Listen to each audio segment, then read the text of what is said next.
Cette scène a été réalisée sans absolument aucun trucage. Il n'y a aucun montage.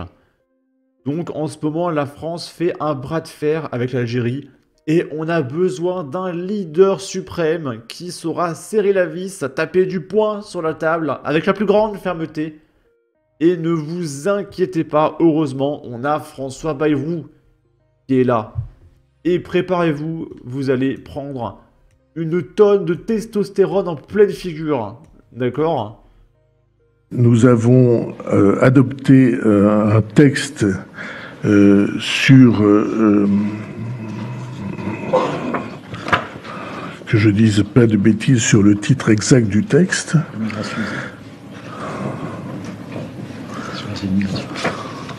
Alors vous voyez qu'en fait, à côté, il y a Bruno Retailleau qui souffle les réponses à François Bayrou. Parce qu'il connaît pas son texte, il a pas appris sa poésie. Je me calme. Je suis là dans une seconde. C'est comment ? Asile et immigration. Voilà, c'est ça. Le Arrête de souffler les réponses, Bruno. Bande de tricheurs. pacte asile-immigration. Ce pacte asile-immigration, il touche une directive et 9... je suis avec 9 règlements. Mais à ce niveau-là, laissez juste Bruno prendre la parole. Parce que pourquoi c'est à François Bayrou de parler si c'est Bruno qui connaît le texte, en fait, je comprends pas. Les mois qui viennent doivent nous permettre de mettre en place les adaptations nécessaires sur ce sujet. Je croyais qu'il y avait un verre d'eau, mais il n'y en a pas. Entre deux pays souverains, tout ça. Non mais il n'y a rien qui va, j'avais pas vu cette partie-là. Je m'étais arrêté à 50 secondes, moi. Attendez, il est essoufflé, là. Il a quand même dit 3 mots, hein, d'accord ?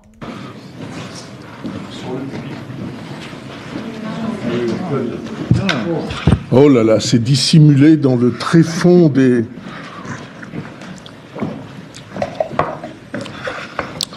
Entre deux pays souverains.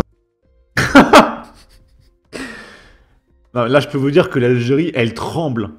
Moi, à la place de l'Algérie, là, je me mets à genoux, je m'excuse tout de suite. S'il vous plaît, François Bayrou, arrêtez tout de suite, on a peur. Vous imaginez si moi... Imaginez, lui, il est Premier ministre. Hein. Donc, il est censé être membre de l'élite. D'accord ? Et moi, à mon niveau, dans mon salon, je fais un contenu de meilleure qualité, s'il te plaît. Est-ce que vous pensez que ma chaîne aurait 21 200 abonnés après 1 an et demi de parution? Si mes vidéos c'était... je crois que c'était... cet onglet... attendez, je bois un coup. Du coup... je pense que ma chaîne n'aurait pas dépassé les 15 abonnés, en fait. Et lui, il est Premier ministre.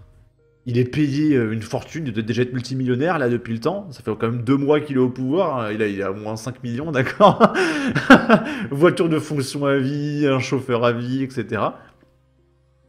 Et il n'est pas capable, en 1 minute 20, d'aligner plus de 3 mots sans bégayer, quoi. Sur un discours qu'il a préparé, en plus. Enfin, je sais pas, il prépare pas ses discours. C'est complètement lunaire. Peut-être qu'il serait temps aussi d'interdire la politique aux mecs qui ont plus de, je sais pas, 60 ans.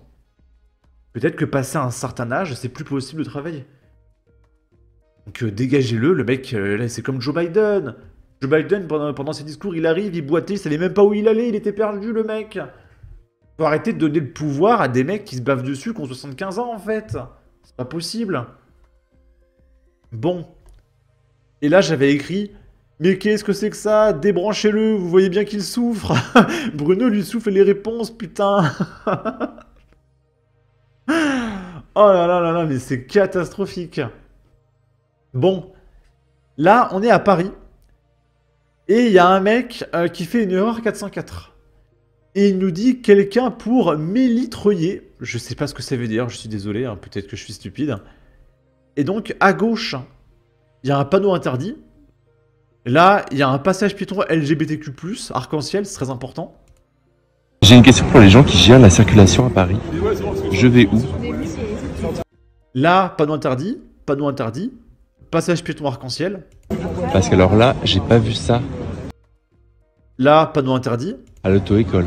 J'ai une question. Donc en fait, il peut aller nulle part, c'est interdit partout. Tout est bloqué. Et il y a un mec qui a partagé un screenshot de Google Maps. C'est confirmé sur Google Maps. 2,4 km et 12 minutes en voiture pour déplacer un véhicule de 100 mètres. Donc le mec, pour aller de là à là, il doit faire tout le tour par le nord, descendre tout en bas jusqu'au bord de la Seine et revenir ici. Voilà, et ça, c'est l'écologie. Voilà, heureusement qu'il y a des pistes cyclables partout. Voilà, là, on va pouvoir respirer un petit peu. Bon. Là, c'est quelqu'un qui nous dit le quotidien en France. Et comme la police ne peut jamais rien faire, les gens ne portent même plus plainte. Je vais pas raconter encore l'histoire du mec qui m'a volé récemment. Je suis pas allé porter plainte, parce que est-ce que j'ai que ça à faire d'aller porter plainte contre X et d'avoir une feuille? Oh, je sais pas contre qui je porte plainte, mais j'ai une feuille, attention. Hein. Non, tu portes pas plainte quand tu te fais voler.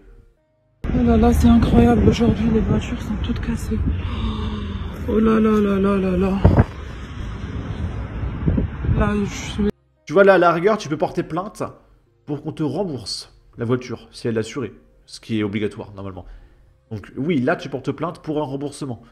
Mais pour un vol standard, tu te fais pas rembourser, tout ce que tu fais, c'est porter plainte contre X. Donc, voilà.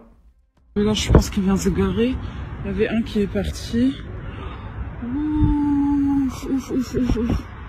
Oh là là là là là là. Là, il vient de se garer. Ils ont cassé toutes les vitres. C'est incroyable, c'est incroyable. Oh là là. Oh là là là là, il a cassé ici aussi. Oh mince. Oh là là là là. C'est incroyable là. Le mec a fait toutes les bagnoles de la rue. Voilà. Alors, il y a un truc qui m'étonne. C'est est-ce que les vitres des voitures sont aussi fragiles que ça? Parce que perso, j'ai jamais essayé de défoncer une vitre de voiture. Ah, mais ça a l'air bien fragile. Peut-être qu'il est temps de passer aux voitures d'Elon Musk, hein, qui sont résistantes aux balles. Je sais pas. Là, il y a un resto du cœur qui s'est fait attaquer. 4 camions saccagés. L'association lance un appel à l'aide. Quelle espèce d'immondice défoncé au plâtre vandalise les restos du cœur, sans déconner. Les restos du cœur, quoi.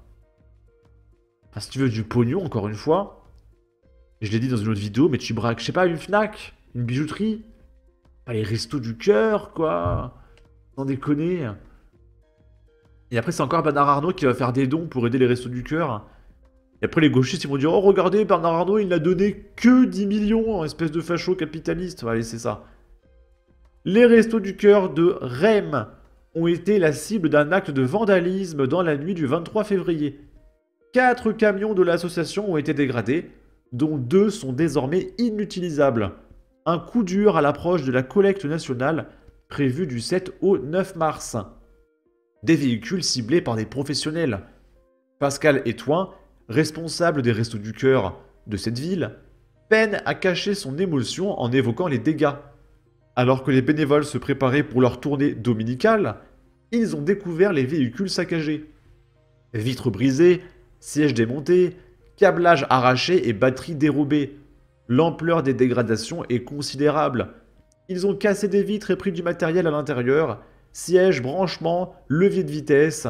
2 camions sont hors service. Les 2 autres ont subi des bris de glace, détaille le responsable. Malgré la présence de caméras de surveillance sur le site, seules des silhouettes ont été capturées par les enregistrements. C'est une équipe de professionnels qui savait très bien ce qu'ils venaient chercher, soupire Pascal. L'association se retrouve désormais en difficulté pour assurer la collecte nationale du 7 au 9 mars. Comment va-t-on faire? Pour l'instant, j'en sais rien, confie le responsable désemparé. Il lance un appel à la générosité. Nous avons besoin d'au moins 2 camionnettes de 11 mètres cubes avec permis B. Une plainte a été déposée et l'espoir demeure de retrouver les voleurs, mais surtout de mobiliser la solidarité pour pallier ce manque urgent de moyens logistiques. Pour aider les Restos du Cœur de Rennes, et là, je peux m'adresser à vous, hein, on sait jamais, contactez le 03 27 21 15 50. Voilà. Sur ce, n'hésitez pas à donner votre avis, votre opinion, à partager, liker, commenter, ça aidera au référencement de la vidéo sur YouTube. Abonnez-vous, suivez-moi sur Twitter, prenez soin de vous, salut!